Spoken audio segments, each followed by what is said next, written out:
Or now? Are you ready for my clap now? Hold on. Okay. Right, and action. So we're 100 years old, and in our centenary year, the zoo that we have now bears no resemblance to the zoo that opened back in 1922. The developments that we've been able to achieve over the last decade and a half have really transformed the site physically, but also transformed how we care for the animals and their welfare outcomes. So as we go into our centenary year, we're hoping it very much it's an opportunity for people to reconnect with us if they haven't done for a while, or for people to come and see us for the very first time. And it's a really exciting time to stand back and celebrate what we've become as a wildlife conservation organisation.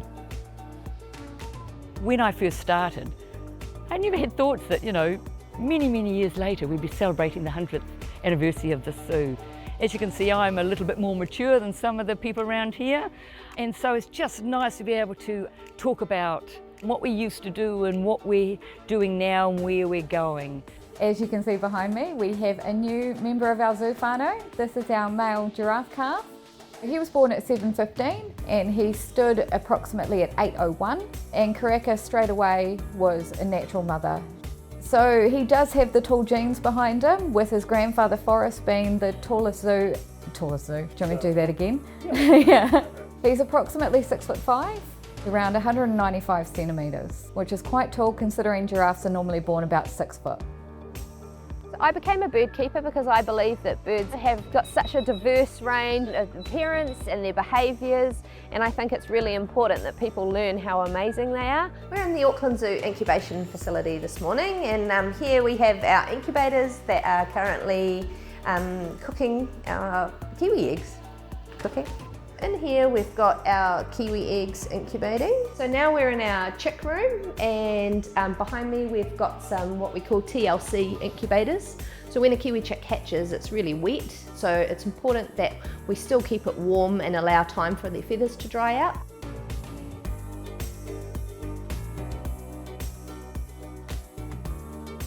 So Malloy gave birth on the morning of the 20th of March. The reason we chose Barmy as his name was because it's acknowledgement to his Indonesian heritage, but it was also to pay tribute to and remember Auntie Juanita, so our eldest female who we lost the beginning of March.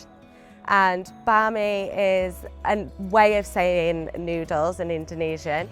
We thought this was really fitting as we used to call Juanita noodles.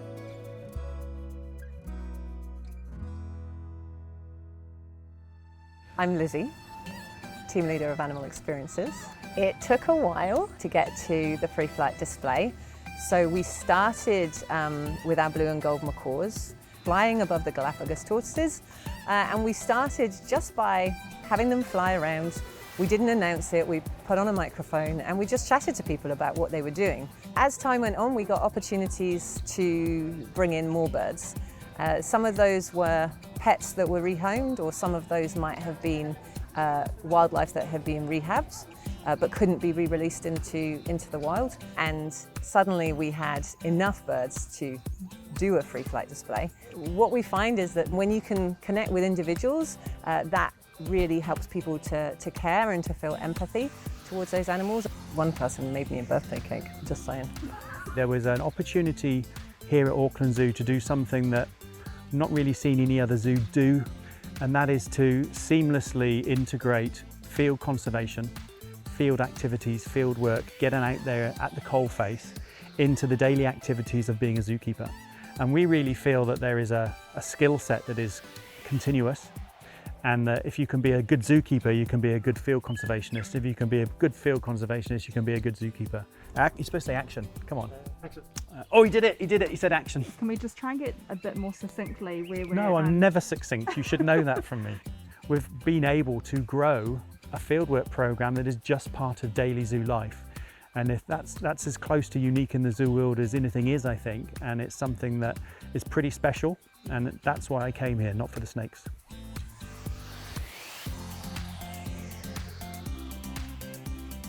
We were lucky to get 2 Tsundagharials, so we've got Malu and Sumpit, 2 females. The whole process of them coming back to New Zealand on the plane there's quite a lot of steps that go into that. So they get unloaded at the airport and then they get transported here and they have to go straight into an international quarantine. And then after a month we were able to open the doors, and Sumpit was actually the first one to come out, and she's spent a lot of time out on the habitat since. This is one of the habitats where it's totally temperature controlled. We've really tried to create an immersive habitat. So you come in here, it's hot, it's humid, it rains. Tell us all of your feelings, please. Very hot. So what we've tried to do is create a whole lot of different environments. So I think they're really going to be able to utilise that, and hopefully we'll see a lot of their natural behaviours coming out as they get to know the habitat well. Okay, my name is Richard Yakupov, and I started here in 1989. I was lucky enough to get the support of the director at the time to get the funding to develop this brand new facility. So this is the New Zealand Centre for Conservation Medicine. So what this place allows us to achieve is to deliver state-of-the-art, best practice veterinary medicine and surgery to the animals at the zoo, and also any animals that come from outside the zoo for the care of the veterinary team here. I just feel this tremendous sense of privilege to have been a part of creating this space and seeing it grow and blossom. It's often the young birds that get grabbed by a dog because they're not fast enough or they're just not that strong. The dog must have grabbed it here. Like that it doesn't look too bad, but all that redness means there is real big damage underneath. When I had a quick look, I couldn't see any major fractures on the leg, so that's a good thing. But when I looked with the ultrasound, there is quite a lot of damage on the muscles on that leg, which is kind of as expected. But people should really keep the dogs on the leash to avoid this kind of situation, because it's really hard to get them through trauma like this. The volunteer program started way back in 1989.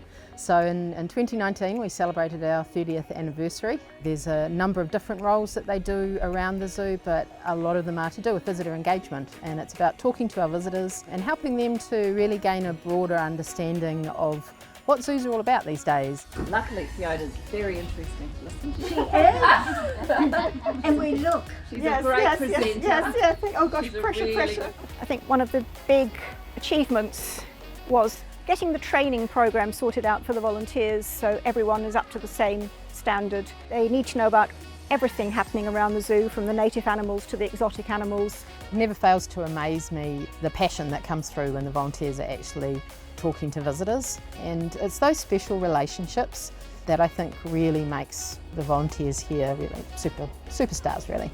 So our new calf's name is Amali, so as a team we chose that, and that means hope. So we hope that she will be hope for our crash here, and also for rhinos and advocating for all the different rhino species around the world. Amali's progressing exactly as we'd hope. We've seen all the positive signs of a nice healthy growing calf. Jamila also doing really well, and she's a little bit more relaxed now. She's sort of let go of some of the stress of having a baby. All going super well, just as we could have hoped.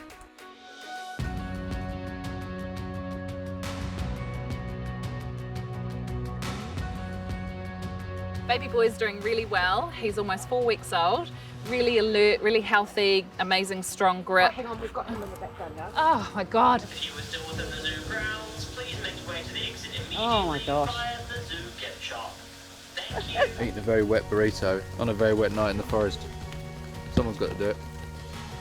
Auckland Zoo recognized the importance of habitat, the importance of conservation, the importance of bringing people together on that conservation journey. Zookeeping isn't just about looking after animals at one site. What we do is so far-reaching. Rehabilitate it and then release it back to the wild. We have to give them the very best welfare and care, and that means we have to be the best at our jobs. So in 100 years' time, my fervent belief, my fervent hope is that Auckland Zoo is here, still connecting people with wildlife on a planet where biodiversity loss has been arrested, where climate change has been stopped, and we are here playing a key role in maintaining that sustainable future.